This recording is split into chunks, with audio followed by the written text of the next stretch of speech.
Welcome to your 5-letter word. I'm your host, Christina, and in each episode, we explore how intentional communication and a strong mindset can transform your business, your relationships, and your personal growth. Whether we're covering communication strategies or sharing tips to shift your mindset, this podcast will help you learn to create more meaningful conversations in your life so that you can deepen your relationships and grow your business. So sit back, relax, and soak in the insights as we dive into today's conversation. Welcome to this episode of your 5-letter word. Today, we're going to be talking about how reading, that's right, reading, can significantly improve your communication skills. So let's jump right in. Most of us associate reading with the idea of sitting down and reading a book. As in going to the bookstore, going to the library, picking out a book that you really like, sitting down and reading it. But I'm going to challenge you to take it one step further. We read all day long.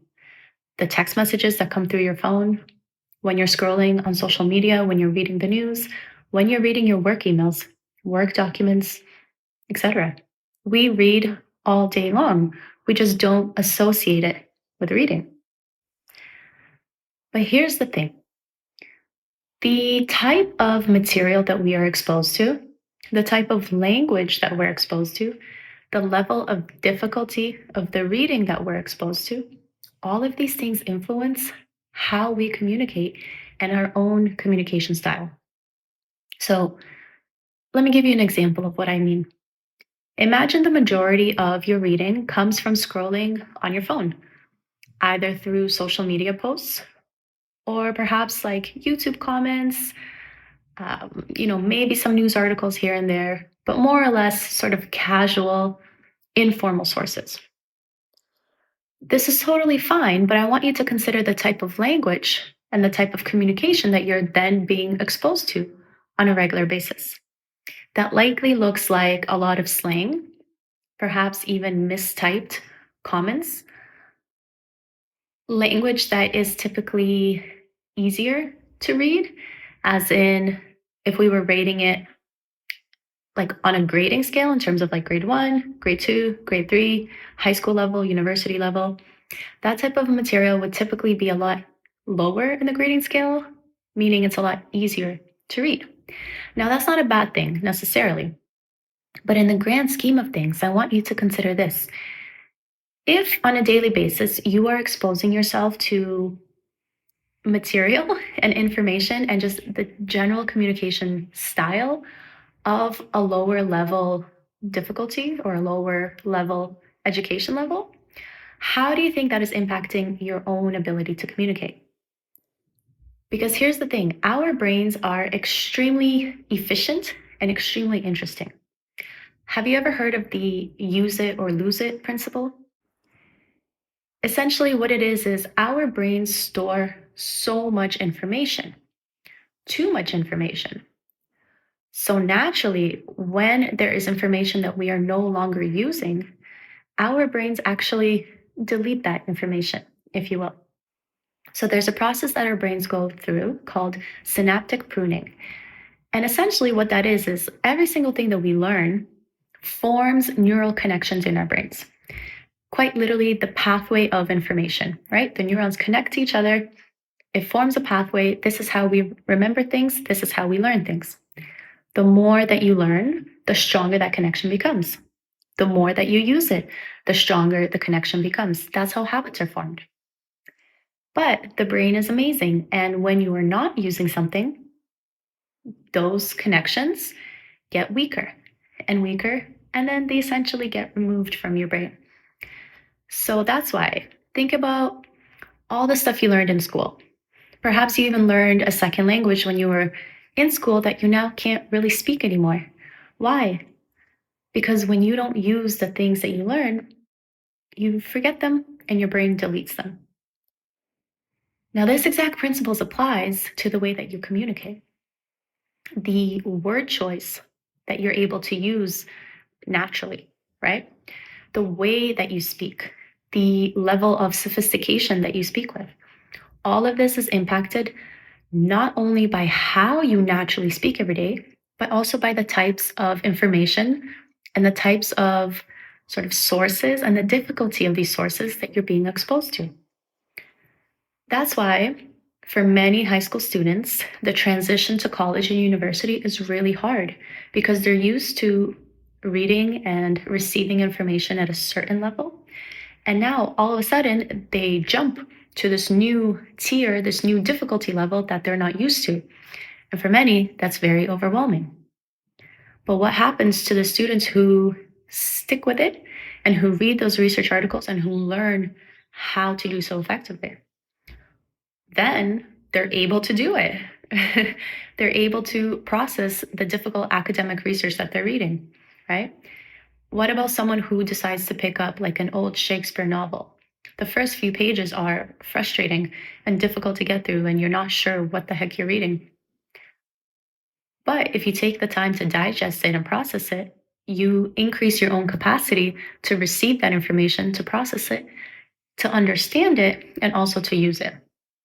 So, this is an extremely important concept that I want you to understand because what you are exposing yourself to, the level of the information that you're consuming every day, is impacting your own ability to communicate. So, going back to our social media example, if you are being exposed to, let's say, social media posts, the captions and the comments on the social media posts, those tend to be lower educational levels, easier to read, simple words, simple terms. And again, that's not bad. But if that is all that you're exposing yourself to, then you will lose your capacity to understand more complex information and to articulate yourself using more complex terms. Because again, use it or lose it. So, keeping that in mind, here's why reading is an extremely important way and an extremely easy way that you can actually start to improve the way that you communicate on a day-to-day basis. So, number one, I want you to track what you are exposing yourself to and the difficulty of the information that you're consuming. Think about the details of what you're reading. Are you reading the same kinds of words over and over? Are you exposed to slang or informal language that you may not be able to use in your career or in your place of work? Are you exposed to the same types of ideas over and over? Right? The same kinds of opinions? Are you in a little bit of an echo chamber and limiting your own exposure to different perspectives? Right? Start to consider these things because for many of us, it starts to happen naturally, automatically, especially with the way that most social media algorithms are set up.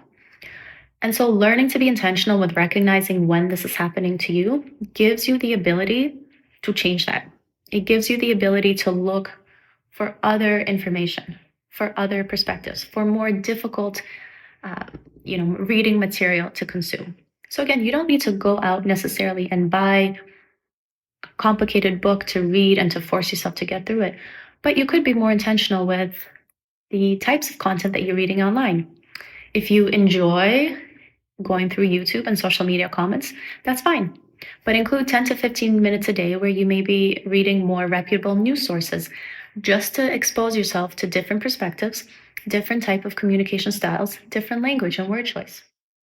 All of this will improve the way that you communicate as well. Okay, number two, I want you to start exposing yourself to content that you're not familiar with, to communication styles that you don't typically use, as well as to words that you're unfamiliar with. We all tend to develop habits, including in the way that we speak, which usually means that we tend to say the same words over and over. Now, what that means is when you go to describe something, when you go to share your perspective, your opinion, you will default to the same types of words over and over. Now, that may seem comforting and that may seem natural. But when you're talking to other people, especially if you're talking to the same group of people over and over, you'll just start to sound repetitive. That's when you'll start to hear things like, I've heard that before, or you don't need to tell me this again. Or they just don't want to listen to you because you're saying the same thing in the same way over and over. So not only do you need to expose what you are exposing yourself to and not only do you need to increase what you're exposing yourself to, but you need to also be intentional with increasing the variety and the difficulty of what you're being exposed to so that you can be intentional with learning new words. If you come across a word you don't understand, take a moment, open a new tab on your phone, Google it, look up the meaning. Think of when you can use that word in a context. When you are going to send an email or a text message, be intentional with swapping out some of the words that you always use for some new adjectives or some new nouns. You can say the exact same thing 5 different ways if you take a moment to actually think about it and process how you can say it differently. Otherwise, by default, with our habits, we will communicate in the same way over and over. So if you're looking to improve the way that you communicate, start to be very mindful and pay attention to what you're saying, especially if you're saying the same thing over and over. Okay, so you're going to go ahead, you're going to expose yourself to more difficult sources of information. You're going to look up difficult words that you don't know. And you're going to be intentional with looking for more words to say the same thing. Essentially, being intentional with increasing your vocabulary, because the more words that you know and the more ways that you know how to use them, the better you are at articulating your ideas. And then you're perceived as being a better communicator. Now, the last way that you can really use reading to improve your communication is by reading out loud. Now, hear me out.